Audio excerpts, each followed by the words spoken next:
Okay, so connecting up a Roger touchscreen mic to a Redcat speaker. So we want to go and find a audio cable, so a 3.5mm audio cable on both ends. And we want to basically find the output socket here on the side of the Redcat. So we want to grab the cable like so, and we want to plug it into the output, push it all the way in until you feel it click. We then want to grab our touchscreen mic that we're going to be using, making sure it's connected to your student's hearing aid. And then we're going to plug that all the way into the bottom of the touchscreen. When you plug that in, you will see on the touchscreen a little symbol show up here, which is a little circle with an arrow going into it. That is a symbol you need to take audio from the Redcat into the touchscreen, which will then output it to a student's hearing aid. You'll notice when I plugged the cable in that the microphone or the internal microphones of the touchscreen automatically muted, and I do recommend that you leave that muted.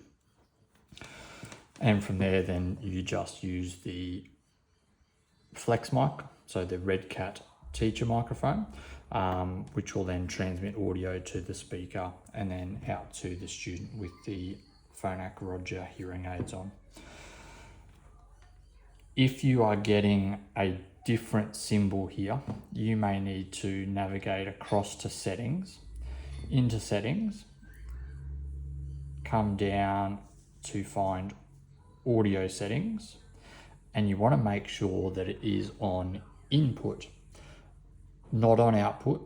You want input, so you want to take the audio from something else and input it into the touchscreen.